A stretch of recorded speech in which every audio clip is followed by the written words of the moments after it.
Was there ever a moment when you thought like, fuck marketing, cannot do this anymore?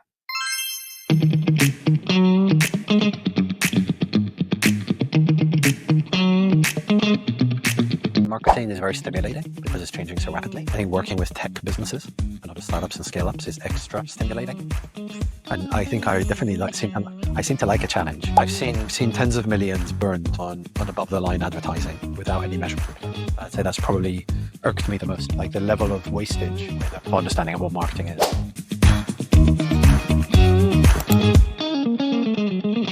Please welcome Oren, and I'm gonna let him introduce himself. So I'm a marketing advisor. I work with B2B SaaS businesses. I've also worked with some global brands like HomeServe, Canon, recently British Telecom. So I kind of juggle these very large ones and the kind of startup ones as well throughout the years. I've been doing digital marketing for plus 20 years now. I'm doing very large accounts, lots of complicated setups, quite a long roster of clients. So I'm not going to go through all of them. Well, let's jump into our signature question. Have you had your ugly phase yet, or are you currently in one? Well, I don't know. The marketing career as a stretch, you could say, is one very bumpy, one very big. Yeah, I've definitely gone through lots of ugly phases. Right now, I wouldn't say I'm in an ugly phase right now. I'd say I'm in probably the best place I've been professionally ever. The cushy phase. Not cushy, definitely not cushy. I reckon the compounding effect of all of the effort I put in over the last 20 plus years is progressively culminating. So I wouldn't say it's culminated, but I'd say it's definitely, I've made some, in the last 2-3 years, big strides that set me apart from previous phases of my career. Was there ever a moment when you thought like, fuck marketing, cannot do this anymore? I used to be an animator. I remember I went onto Indeed.co.uk and I looked up jobs for 3D animator and it was like 8. And I looked up jobs for marketers and it was like 1,500. And I was like, where do I have a high probability of winning? So I ended up in marketing. I think marketing is very stimulating because it's changing so rapidly. I think working with tech businesses, a lot of startups and scale-ups, is extra stimulating. And I think I definitely Amen. seem to like a challenge. I think it's very hard, like, to pivot a career. I don't feel personally that I'm kind of ready or keen to pivot. I feel like I'm, especially now because I have such great momentum. So I think that's a hard bit. I think like with any career, like when you put so many years in, you get to a point where realizing that starting from scratch means letting go of everything you've endured to that point.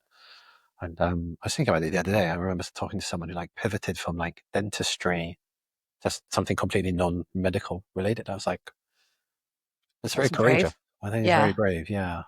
But I also wonder, what is it like, I guess if you achieve a sort of financial situation that enables you to Right. that Right. risk, it's a different mindset. Yeah, I don't really think about marketing really per se. I think about problem solving and I think about working with smart, interesting people. And that is a different mindset. It's almost like marketing is the tools I use, but it's only one of the tools that I use with my clients. I actually use lots of other tools. So I don't feel like I'm just relegated to marketing. And I think myself, first of all, as a business consultant trapped in a marketer's body. Look, I started recording when we were talking about this. I think a fact that is well known, especially in the startup industry, the fact that startups go through marketing people faster than, I don't know, some people change their Tinder profiles. So have you felt that? And what do you think is igniting that problem? I haven't been on Tinder in a while, so I can't really comment on that.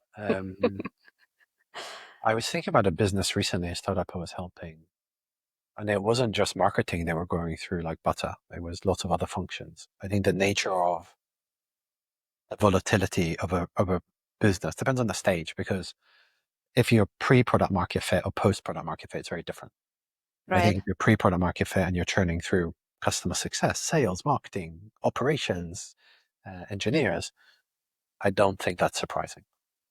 I think if you're post-product market fit, especially if you're now nearing the B round and you have that same level of instability, that's very worrying. And I have seen that a couple of times. And these are very toxic companies typically, but they're also rare. They're the exception, which is good. I think a startup is extreme ambiguity and uncertainty. It's a state of extreme, and I think that's why it's in a way such a great place, because you can create incredible wealth if you're successful, and you can be a life-changing trajectory. On the flip side, it's incredibly demanding and arduous. I remember almost every like founder I speak to of a tech business that I say this Elon Musk quote about chewing glass, standing on this end of a precipice, looking into the abyss. Everyone always nods and says that's exactly what it's like. So, it's a pretty extreme way of living, or the extreme way of experiencing life, this level of intensity. So it isn't surprising to me that people are churning. I think marketing is definitely one of the first heads to go, because it's hard to measure, because it's not clear what the person's really doing. I've had many conversations with CEOs like, should we just cut the whole marketing department? I'm like, why? Well, because I reckon if I cut them, nothing would change in the business. And I'm like, that's not good. If you think that, that's not good. Is it that you're not clear what they're doing? Is that they're not clear what they're doing? Is that they're doing the right stuff? Is it the marketing doesn't work? Like, what is the thesis behind this idea or concept of letting everyone go? And I think a lot of this just stems from frustration. We need to get results. Like, this is not a charity. I raise money. I'm obligated to deliver to my investors and stakeholders, and we need to hit metrics. And if we miss the metrics, well, it's very stressful. The demands are very intense. I remember like sometimes I speak to someone, they go, and this analogy comes up quite often. People feel like they're climbing Mount Everest. They feel like they're up against this incredible forces, this pressure. It's almost like, as you're scuba diving into the sea and you're going deep, or you're going out of the ozone and you go G forces, and they feel like the pressures are enormous. So not surprising that heads overall, if it's extreme scenario. But I think you just named a couple of, I guess some people would call them like surface level things, but are actually profound. So the fact that a lot of startups cannot measure what they're doing in marketing, like it's attribution problem, it's not understanding what this effort ties to in terms of the higher goal. But also I think the second part is also like the skills mismatch on the team. Like you might need somebody with the technical expertise, but you hired somebody with like 15 years of strategy experience. Like how can we level this field? I think the biggest problem is how does a non-expert hire an expert? Hmm. And the answer That's is true. you can't. And I've talked to lots of founders, and they have all these hacks that investors suggest and recommend to them. And I've listened to a long list of these hacks. I don't think a hack like that exists. And I think that's why startups have such a high failure rate. It's because it's so hard for the founders to discern who knows what they're talking about, who's got the skill required to deliver the result. And a lot of marketers know how to talk. So Yeah, marketing, sales. I mean, I think the problem is that there's a bias towards extroverts, and there's a bias towards people who can show confidence. I remember I was interviewing someone and I was asking about acronyms.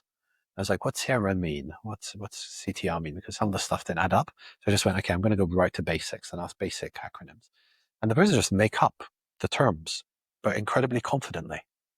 And it was such a fascinating experience to kind of go like, why don't you just say you don't know? But the person felt like they couldn't. They felt like, yeah, I just need to come up with an answer, and hopefully I blag it. The issue I think with marketers, I help clients with screening and interviewing marketers. I just did this. I just went through this round and there's some crazy stuff happens when you're interviewing people, like the most bizarre things that you just didn't. give me a couple examples. Now I'm hungry. This thing the other day where one of the candidates was quite good, but very quite introverted. But then they showed up to the face-to-face meeting a little drunk. And then all the person was talking about was how much they like drinking. And it was kind of like, Because it was funny. I was actually defending this person. I was like, maybe they're introverted, maybe they're not extroverted. They're like, no, Oren, it wasn't that. I was like, what do you mean? Um, yeah, no, the person smelled a booze. I was like, no, you can't hire this person. Like, this is not a viable option. And then you realize you're not buying this professional persona. You're buying this whole bundle of neuron complexity. Um, and I think it's hard. You need to find culture fit. You need to find competence. You know, like the right values. I was going to say like integrity and blah blah, but actually, some companies, if integrity is not the highest value. Maybe it's on the wall, but it's not really how they operate. Right. I think the key is the right culture for that right fit person. But yeah, interviews are funny, and finding good people is hard. So you have to go through a lot of volume, and you have to have really good screening capabilities. And startups don't have the resources for they don't have the time to interview tons of people. They don't have the resources to properly screen and assess. There's no assessments. I mean, most marketers who are hired, the assessments are either very thin or don't exist. It's a big And problem. that's true. You hit the nail on the head here by saying that a non-expert cannot hire an expert in a different field. It's like impossible for them to assess what the skills actually are. Because I think for people like you and I, we can like look at somebody's LinkedIn profile or CV and like in a matter of 5 seconds be like yes and no. Because like it's very easy for us to screen it. But for somebody who has no clue, some profiles would look freaking amazing, while really it's just like an imposter trying to present themselves for somebody who they're not. Oh, sometimes I see the founders, they get distracted. They're like, oh, but this one specific thing on the CV. And I'm like, yeah, but the fact they worked for Google doesn't translate to your 50-person startup. Like, but Google, they must hire really smart people. And it's like, this person may have not even ever done anything hands-on. They may have literally spent a whole career bouncing between internal meetings, and you don't know if they even have the competence. Like, it doesn't mean anything. But for that person, they thought that it meant something. So, and I get it, because what they're looking is when you don't have evidence, when you don't have the knowledge, and you don't have any concrete evidence, you look for heuristics, and the heuristic is social proof. So Right. that's like our backup plan as human beings. It's like, well, all these people said it's good, or like, oh, they must have worked at all these smart companies. They must be really smart. It's like, no, like large companies is where a lot of incompetent people go to like survive. Like, Exactly. They just drift as an yeah, overhead for a long yeah, time. because they have a lot of fat on these organizations, and the startups they can't afford to have any fat. They have to be like super lean, like a hardcore marathon runner. I think another fallacy that I've seen very often is that you just almost named it, is that they would hire somebody who's never worked at a startup, but they worked at some big name, maybe not necessarily Google, but a larger organization, and they basically like hope for the best. And I'm like, no, that person's not gonna survive. Like, there's just a complete mismatch of culture, as in that person probably comes from like, oh, let me just take, I don't know, 4 hours to set up this, blah, blah, blah. And then there is complete mismatch in expectations, needs, the manner of execution, etc. Like I've seen this happen so many times.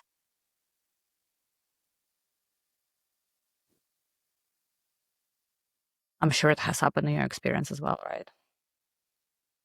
I think it's interesting thinking about these people who come from a comfortable corporate job into a startup. Hmm. And I think that they have an image in their mind of what it's going to be like. And I think what they think is, oh, right, this is going to be the next Uber, and I'm Right. going to make a lot of money. And I don't think they realize like how nitty gritty it is. Like, Yep. oh, wait, what do you mean there's no one who can paste the JavaScript on the website? So who's going to do it? But we have developers. But what do you mean they're building the core product? Surely they have 10 minutes to copy paste the JavaScript. What do you mean there's like a 25 item backlog? So who's going to do it? Oh, I need to do it. Well, surely this is not how Uber became so successful, or Airbnb, or some other giant. Surely chat, well, OpenAI, you're telling me the guy there, the founder, was copy pasting JavaScript on website. And it's like, oh, reality sets in. Yep. Yeah, I've met, I've worked with a few of these folk. Interesting enough, some of them are really smart. And I think that's where it's so interesting. is they're so clever, but all they really do is talk a lot. They don't really get anything done. And it's not very clear what they do. Like, they have lots of meetings and they're always very busy. But they don't really have, they've just skipped like skill levels. Like they just never had to do it. So they never did the foundations. They just went MBA, conceptual, strategy, large, complicated decks. I remember I had this the other day. There was like a deck I went through, a 180-page strategy deck. And I asked the guy, what does this slide mean? He goes, I don't know. I said, this is your deck. And he's like, oh, those are one of the slides from the agencies I manage. Okay, but what does it mean? He's like, I don't know. Why are you showing me a deck that you don't know the meaning of the deck that you put together on the strategy? It's like, Jesus Christ. so a lot of this happens with some of these characters. Some of it is just because they're really busy. It's not necessarily like that specific person's quite competent, actually. It's just that person's so up against it. Like you should see this person's calendar, like 12 hours a day. Like he has 10 minutes between meetings. It's insane. It's like his whole calendar's packed. Like when is he going to do any work? Like you could say that is his job, just meetings. So it's not surprising he doesn't even have time to prepare his decks properly. He just literally has no time. So but this is a large organization, so it's like not necessarily not typical in startups or scale ups. You see that as Right, right. What has been your biggest challenge in working with tech founders?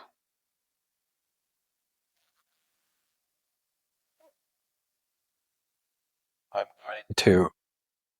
I'm going to like shed that spotlight on me because I don't think it's about them. I think it's that I have strong opinions and I'm quite focused and driven in how things should be. And sometimes the mental models don't match up. So I think this should be done. They think this should be done, and there isn't a mismatch. So that creates friction, unnecessary friction. But yeah, like micromanagement culture, I don't really like that.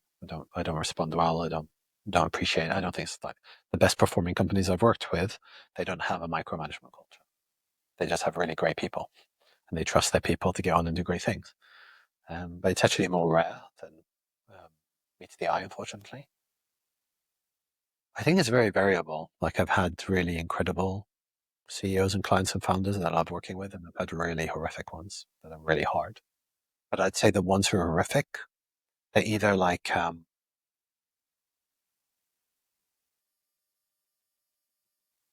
it's just toxic. Working with them is toxic.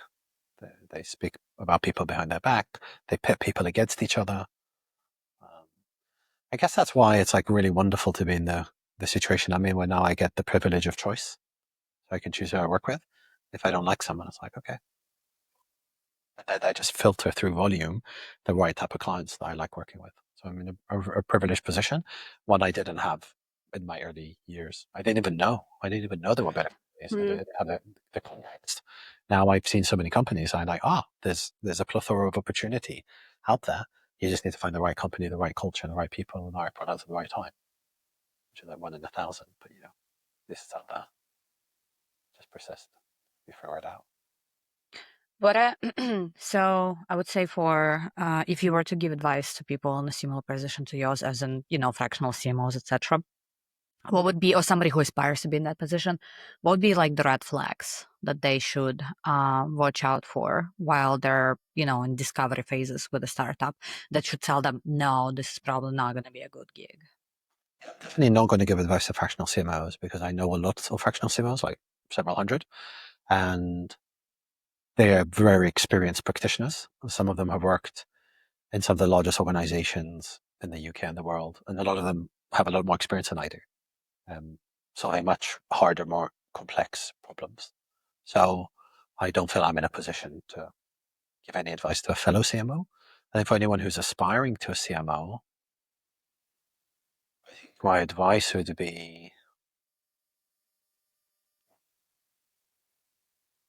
that it's okay. It's okay. It's okay. Like you can't know what you don't know. And you can't gather information of what's right for you because it's a subjective experience and your own chemistry. And listening to lots of other people is just going to lead you astray. So like, it's okay if you're uncomfortable, but you want to persist because you're ambitious. which is what many people I know do this. And it's okay if you snap and you don't have enough. When you just reach this boiling point and you're like, I got to leave here. I got to find something else, and that's okay. And it's like, no matter what, you're going to be okay. Like, as long as you're learning and investing in yourself and you have ambition and you're capable and competent, there's enough opportunity in the market that you'll land on your feet as long as you're persistent. So like, invest in yourself, develop yourself, and it's going to be okay. You don't need to worry about it. Talk to as many people as possible, learn as much as you can. That's what I did. But I realized that nothing can instill experience in you, no matter how many courses you do, how many LinkedIn posts you read, Right. or how many podcasts you listen to. It's good to synthesize this information. It helps shape your thoughts, but really your experience is your own, and that's okay. So don't worry about it. How do you make a distinction of it's not me, it's them, as in say if something is not working out, how do you know when it might be like lack of skills or understanding or whatever on your side versus where the startup is not maybe giving you enough information, is not setting you up with the right conditions, yada, yada, yada. I don't think it's ever them or you. It's always a chemistry. So it's almost like I remember talking to people who tolerate environments that I find like inhospitable. Like for me, it's like almost like they're bacteria that can survive without oxygen. I don't understand how they do it. And they're okay there. I wouldn't say they're happy, but I'd say they're comfortably uncomfortable. So I think if it was really bad, they weren't getting something, they wouldn't have stayed, I'd assume. I don't know how you know it because I think different people have different propensities, different levels of sensitivity, different intellectual capabilities, different abilities in terms of resilience. And I think it's very hard to make these objective assessments. Um, I do believe that if you're like experiencing any form of like abuse, verbal abuse, or anything that's illegal, those are obviously red flags. I Right. think everything else other than that, it's very, very grey, and that grey has lots of shades of light to dark. And the key is really like the only way to do it is really to work with more businesses to see how more cultures operate. I mean, one of my clients the other day, one of the like senior guys there, they just took a 3-month sabbatical, and it's not a big business. And it was like, this is remarkable. This is a remarkable company culture. But I don't think setting that bar for every company is right Right. because not every company has the same profit margin or the Mm-hmm. same position in the market or the same type of CEO. It's like, what do you want? Like, what type of organization do you want to work for? I don't think there's objective measurement. I think the only way to do it is through experience and benchmarking with other people in your network, asking them, what's it like when you work? And focusing on what's bothering you. Is it the remote work policy? Is it the sick days, the holiday days? Is it the transparency, access to tools? Like what is bugging you? And how do other companies operate with those specific points? And then evaluating, like, wait a second, this other company, all of these different things are so much better. Maybe there is better companies than one of them. I think it's yeah, it's not easy. Did you ever have to fire a client? So many clients, yeah, of course, so many. Yeah, I mean, I don't fire them as much as I make it clear that it's time to part ways, and it's usually them that make the choice. So I enable them to make the choice to terminate. So I don't need to apply force. I don't need to go like, I'm not firing you. I'm the big boss and I'm not happy and blah blah blah. I'm not like I don't need to throw a fit. I was there to serve them and help them grow their business. And if it doesn't work anymore, it's usually pretty clear to both parties that it's not working. Right. What are the non-negotiables for you when you're working with a startup? I think it's actually come down to really two basic things, which is appreciation and respect. It's like, throughout the years when I've noticed oh, I'm really angry, I'm really frustrated, I'm really upset here. What is it? And it's like, I have a need for respect, and I'm using nonviolent communication language. So I feel frustrated because my need for respect and appreciation isn't being met. When clients do appreciate or respect, everything else works fine. And I think it all flows from that. It all flows from like they feel that I'm delivering value and they're experiencing value and they're happy.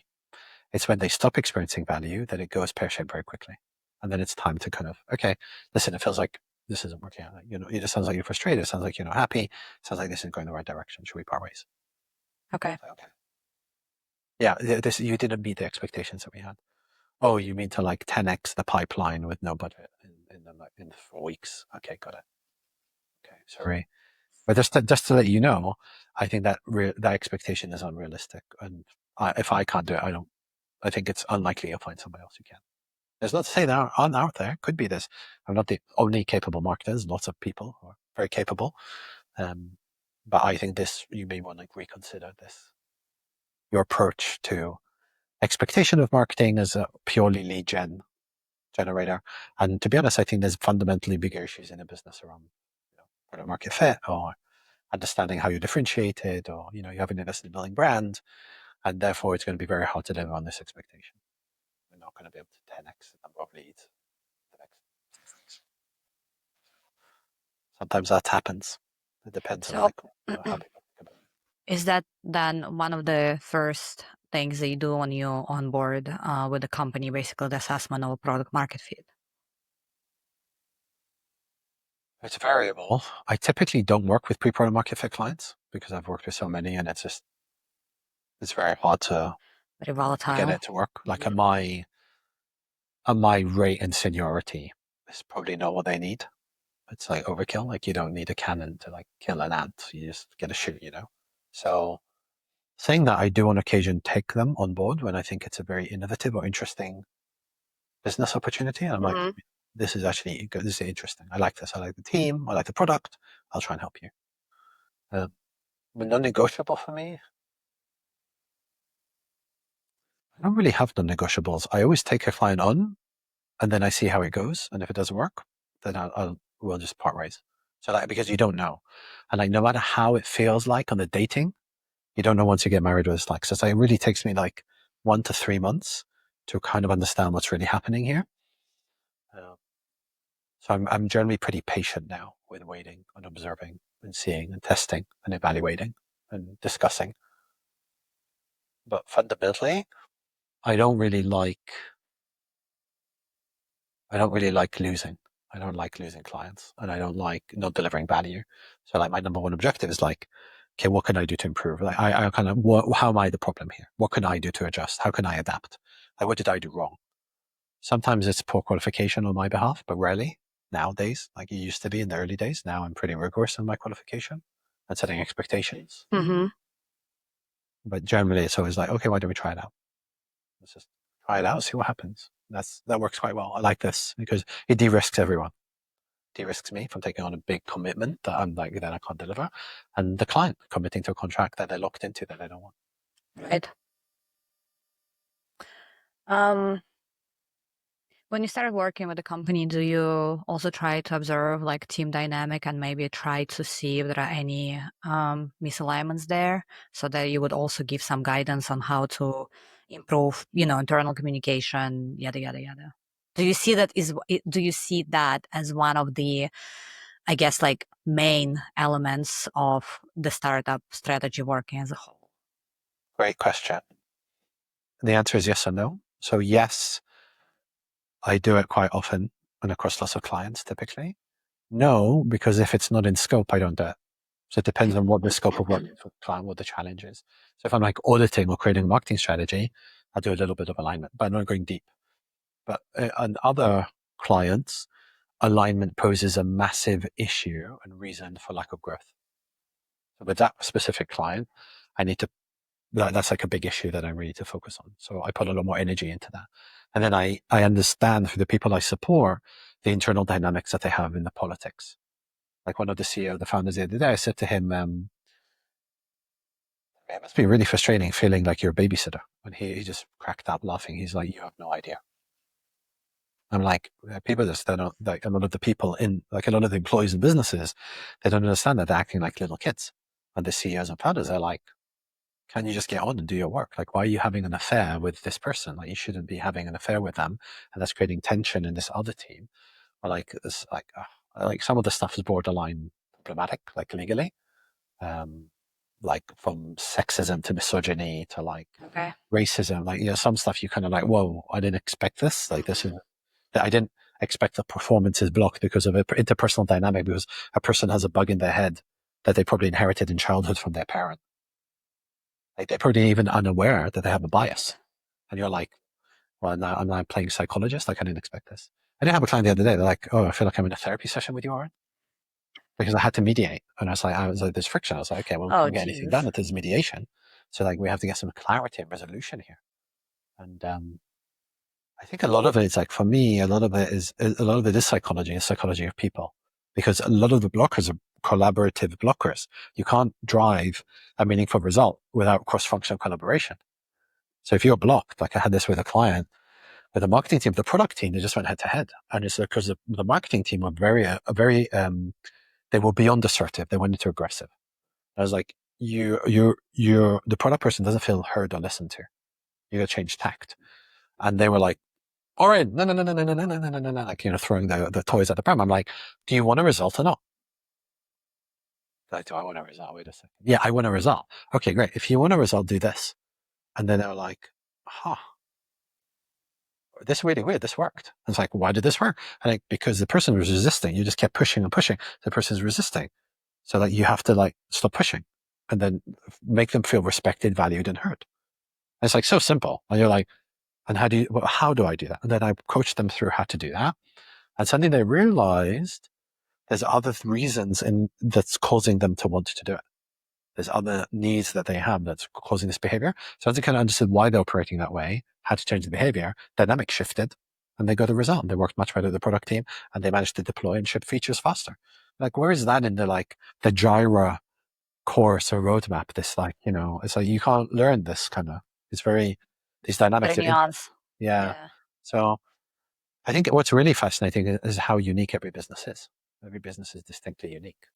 So it's very hard to make generalizations. But I think for so many businesses now, I kind of calibrate.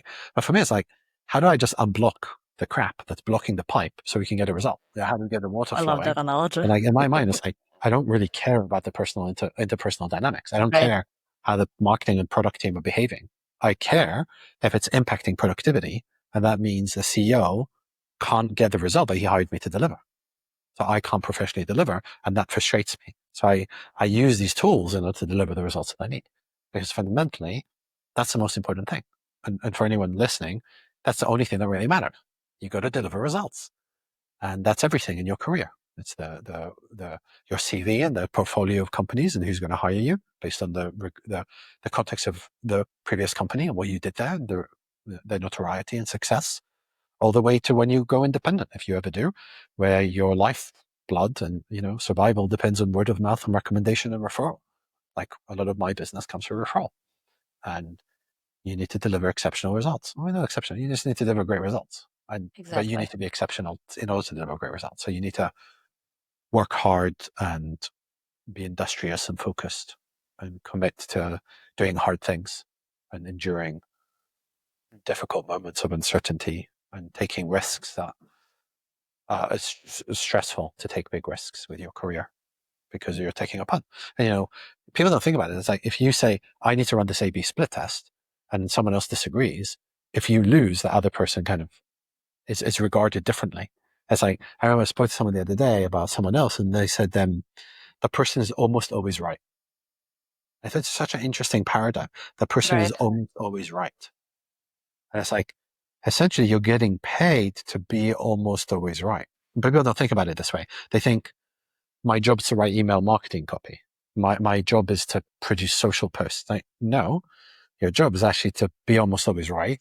And as a result of being almost always right, you put the limited resource in the right channels with the right message and the right audience with the right software selection, rather than going with the wrong CMS that ended up costing a fortune because you have to unwind and creating a problem with the tech team.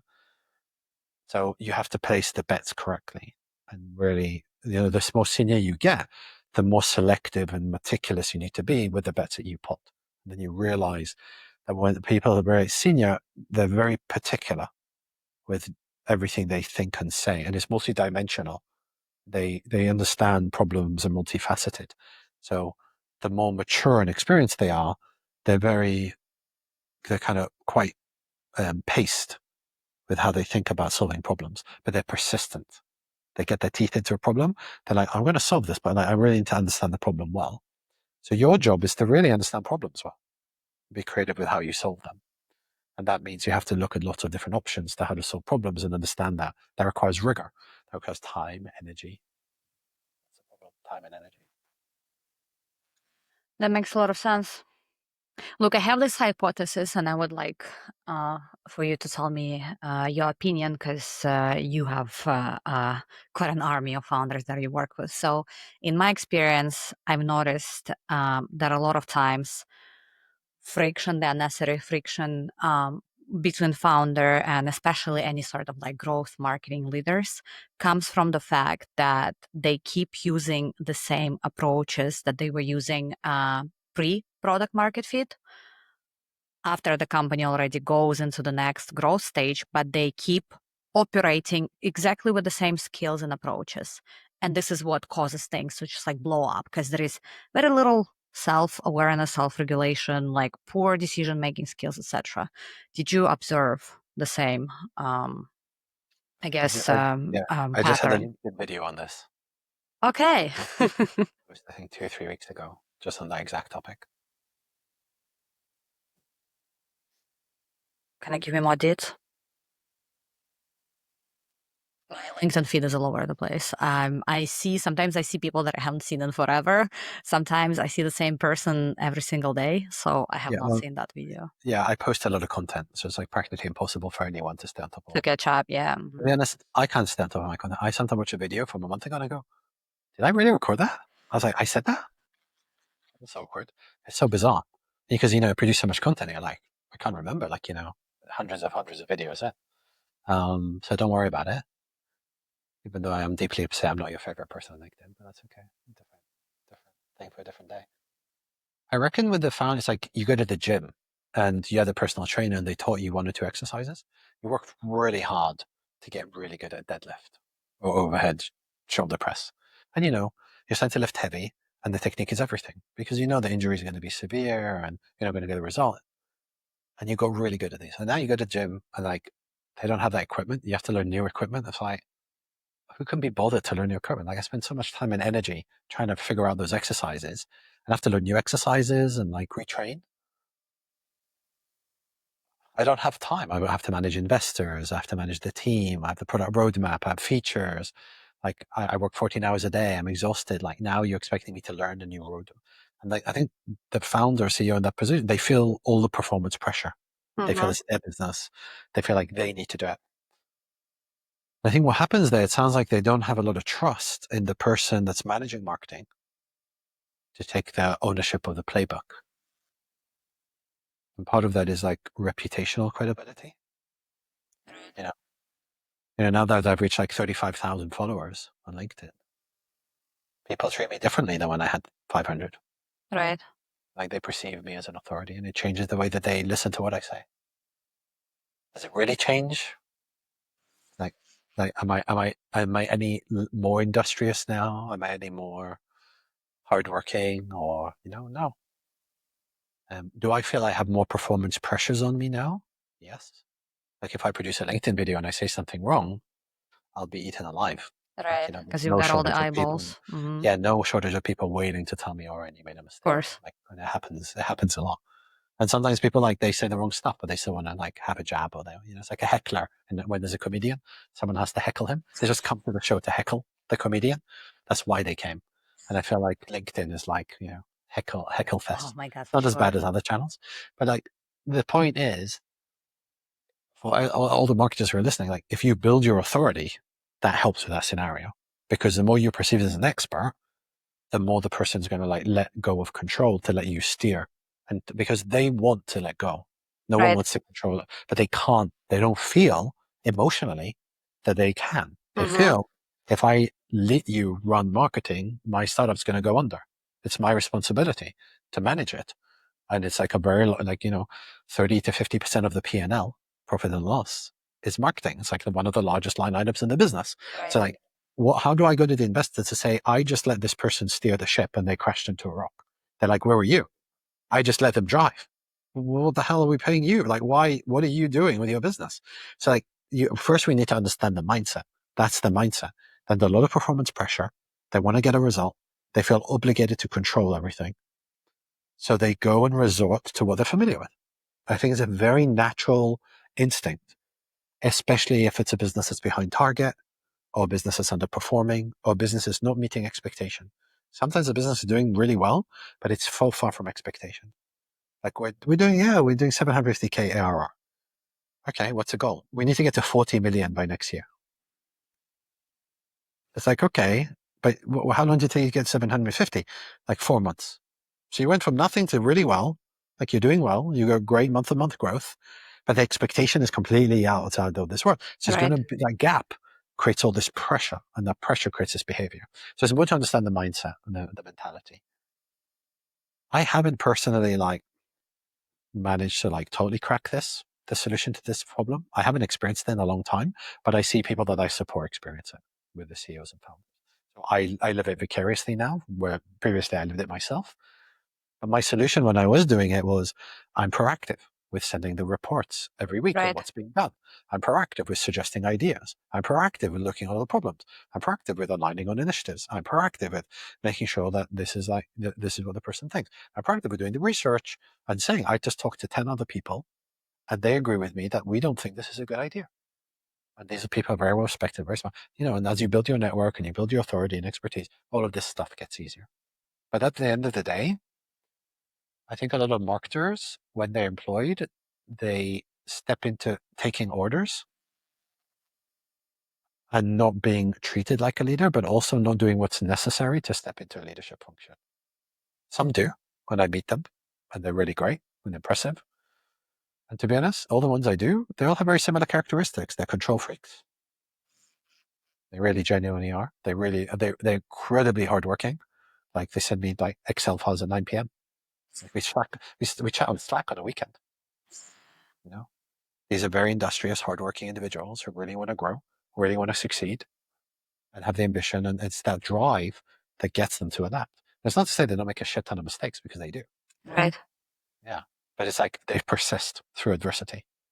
So I think a lot of it's like character, ambition, but also practical skills. You need to manage up. You need to learn how to manage up. And there's a lot of content online. Go, Claude, Perplexity, go chat. You spend half an hour talking to them. They'll tell you all of the different techniques there are for managing that effectively. But you've got to be one step ahead of the CEO founder. The more controlling the person is, the more you need to be proactive with pre-communicating. Preempting. Yeah, I totally agree with that. And I think setting expectations is one of the most important pieces of the puzzle. Like if you're just proactively telling them this is what they can expect, I think it bridges the gap between the guess what they really want and what they need to understand is feasible, because I think this is the biggest problem. Like, oh, we need to be there. And you're like, but we can only be here.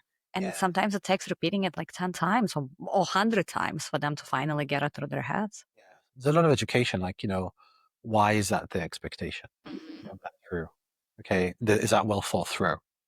Explain to me your thinking behind that. And when you start to unpick it, you see it's actually very poorly put together. It's a poorly formed objective or goal that's not well thought out. There is no plan. Usually it just looks good for investors type of thing. Look, we just need to get to the top of Mount Everest in 2 weeks. Right. Okay. And how have you decided on the equipment? What equipment? The tent, the coats, the shoes. You're just going to go barefoot? Oh, plan. Yeah. Can you create one? Create a plan for the goal that's unrealistic. How it doesn't how does that work?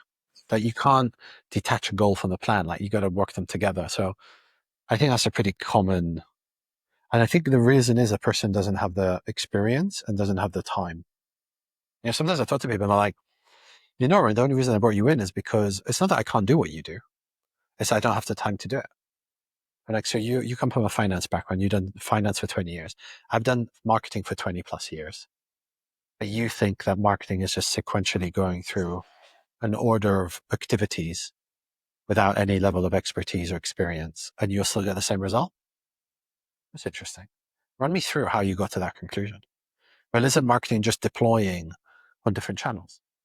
Okay. How do you know the difference between Pinterest and LinkedIn? Uh-huh. And yeah, okay, let's talk. Okay, Google Ads, right? And can you just remind what's the impression share on Google Ads? What does that mean? And you know the quality score algorithm. How does that work? Can you just explain that to me? So I don't know. Oh. How are you going to run marketing when you don't know all these basic things? It's a good point. Like, you know, and sometimes it's shop. It's like really fundamental things like clients buying. I remember like one client bought Mix Panel. And I'm like, oh great, you bought Mix Panel for the product analytics. Then I can know why for CRM. I'm like, what? Like, yeah, no, there's like marketing automation. Like, what? Really like fascinating. Like, and they don't think of this as like a fundamental, obvious mistake. They don't think it's like going to the gym and trying to squat 450 kg. It's like, no, I saw it on TV. This guy did it. So surely if I just go and I've never been at the gym before, I can just squat 450.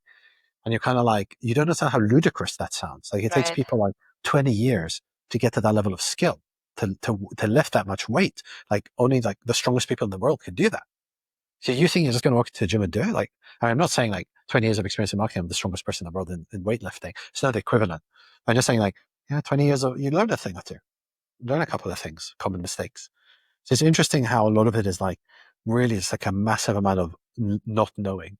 They really don't know what they don't know. And Right. the vastness of what they don't know is staggering. But they don't have a choice. They don't have a privilege to find out. They literally don't have the time or the energy. And a lot of people, when they're stressed out, they're not thinking deeply. They're super chaotic. I remember I met a guy the other day. While I was talking to him, and he was doing a screen share of the product, he started replying to tech support during the call. And I was like, "How's it going to tech support?" He's like, "Oh, sorry, he wasn't aware my screen was being shared." And then he talked to me while he was driving a car. He was driving the car because he was late to nursery to pick up his kid. Then he was sharing the screen with tech support, showing me the product that wasn't working. And I was like, typical startup founder. Like I'd say that's like Right. the quintessential, like scattered, chaotic, overwhelmed, like struggling. It's hard. And like I already come from a place of empathy. Like I get that. I get how hard that is. So I understand why they don't know what they don't know and they don't have the time to go find out. But sometimes a modicum of humility goes a long way with understanding. Because you're going to listen to an expert. But sometimes you get conflicting experts, like experts giving you conflicting advice, and then you're like, it does your head in. And I think that's the problem when you have different people saying different things, and then people get confused, and they're like, ah, I'm just gonna do my own thing. What's the worst piece of advice maybe you were ever given, or maybe you've heard being given to someone else? Oh, I don't keep track. I wish I did keep track. Um,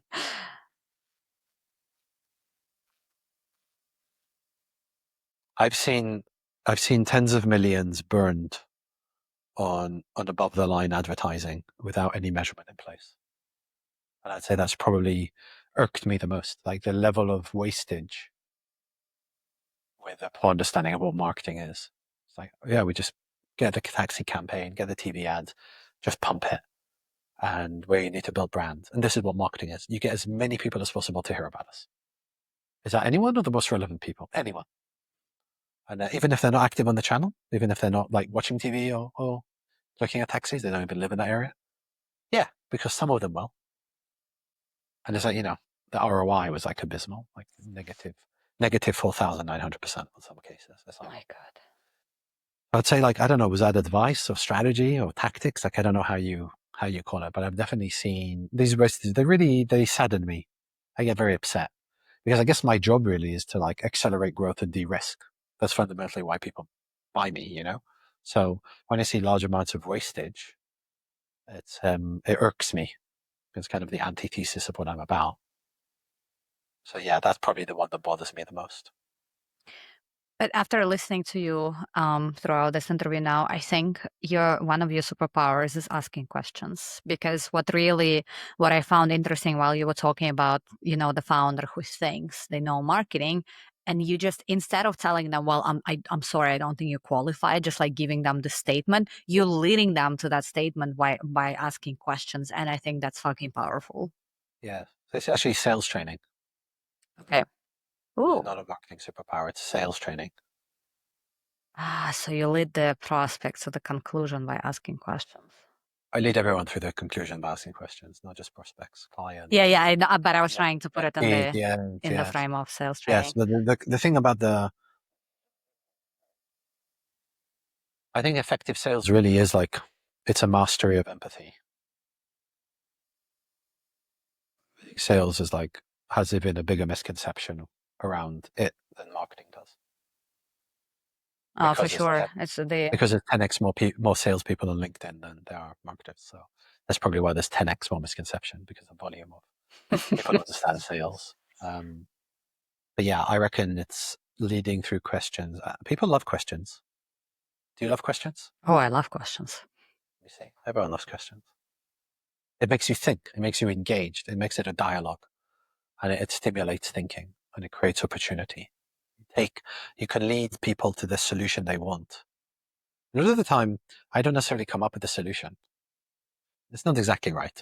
Sometimes I get this thing where someone comes up with an idea, and I'm like, "That's a brilliant idea." It's very similar to the one I said 2 weeks ago, because it's the exact same one I said 2 weeks ago. But I don't say that. I just, like, I plant the seed, and it grows, and people go like, "I had this idea," and they think it's theirs, but I planted the seed. And then people they don't want to say, "I'm taking your advice." Don't want to say you're right. Right, People want a sense of autonomy. right. People want freedom, and everyone fundamentally has a human right, the need for it. It's a human need. So the job as an advisor is to guide and to facilitate. It's like servant leadership, you know. So as an advisor, it's my goal to enable the options. I had this one thing with a client the other day. They weren't happy with the marketing lead. And I said, I must have asked like 30 questions in a 45-minute call to evaluate if it's salvageable. But do you think this person with training could be good enough for the role? Okay, do you feel this person has shown in the past some sort of inclination or desire to grow? Okay, do you feel that if you substituted that person out, you'd accelerate the probability of achieving the result that you want? How hard do you think it's going to be to find a substitute? What do you think is the cost implication of finding a substitute? What do you think is the value lost by this person not being up to scratch at the moment? I just lost it, and then at the end of the day, we just concluded. I said, look, you're not happy with this person. You need to let them go. I never even offered my opinion. Right. The person wasn't interested in my opinion, interesting enough. So even though they pay me and I'm an expert, I help support that person. That's not what they cared about. What they cared about was having the sounding board to think through their process of Thank you, deciding partner. who is on their team. Mm-hmm. And they think of themselves like, you know, like a lot of companies I work with, they have a performance mindset. So you would think of this as a Navy SEALs or a basketball team, or they think of themselves as supreme athletes, but a lot of them use these analogies and metaphors. And this one was like, elite swimmer. And like, I need to know that if I'm playing tag with my swim mate, that person is up to scratch for me to pass them the baton. And I was like, how do you feel? And I feel like the person's going to let me drown. That's not good. You don't want someone in a team who you feel is going to let you drown. Right. There's like a lack of confidence in that person's ambition, capability, and very far from what that person's image and vision that they had. But I didn't say that at any point. It wasn't. It could be I have a different opinion. It doesn't matter. What matters is that I recognize what was that person's need and how do I facilitate that. And like that's the key to be of service. Like for me as an advisor or an expert, it's like how do I help them get the result? How do we think this through meticulously? What research and data do we need, if any? And then what are the options, and then what decision do we commit to? Then make sure that we evaluate how that decision is progressing. But yeah, lots of questions, always questions. I love that. I'm coming to one of my last questions now, and it's my favorite piece, I guess my favorite part of the episode, which is what I call homework. It's a quick practical task that you can give to listeners that they can execute on maybe in the next hour or so. Just something that they could take away from the episode and go put into action. Could also be something that we didn't even discuss during the episode, but I like the section and listeners tend to like it as well because it feels like they're actually like taking something away from it versus just listening. Sure. There's lots of things I can look into. Obviously, they're asking lots of more questions and listening, but I'm going to go with like building authority and respect because a lot of people I speak to are really interested in this. A lot of people ask me how to do it. I'm actually preparing a talk on it for Turing Fest on this topic. One of the speakers there. And my tip would be that if you want to build your personal authority and lots of other benefits like being invited to podcasts and speaking events and prospects and networking and relationships, etc., building your presence on social, being active on social. And the best way for you to do that is to start practice recording yourself with the back of your camera on your phone for 5 minutes a day every day, even if you delete it, and just build that muscle and do that for 30 to 60 days, and then start posting those videos on social. And they don't have to be professionally curated or well edited, but you'll be pretty amazed if you could pay that, if you were consistent with just posting 2 to 3 times a week, 3 to 6 months, it would transform your life. Because that's what happened to me. So that would be my advice. I like that a lot. And I can even attest that that's one of the exercises I probably unintentionally went through that because I was just playing around with TikTok, to be honest. And I was like, oh, this is cool. And then it just became one of the things that actually like defined the way that I talk, etc. Because I actually had to slow down because I've heard people tell me, we love what you're talking about, but you talk too fast. So, and this was actually a pivotal moment for me in how I deliver my speeches, like how I motivate teams, etc. I realized that I've been actually speaking too fast because I was lacking confidence. So I was trying Yes. to like get it out as fast as I could, so to make sure people were still listening. But I realized that actually speaking slowly, making pauses, and just like having this small check-ins with people is what makes it the most impactful. Yes. When I record the videos for LinkedIn, sometimes I find myself speeding up. And the person who helps me, they tell me that you got to slow down.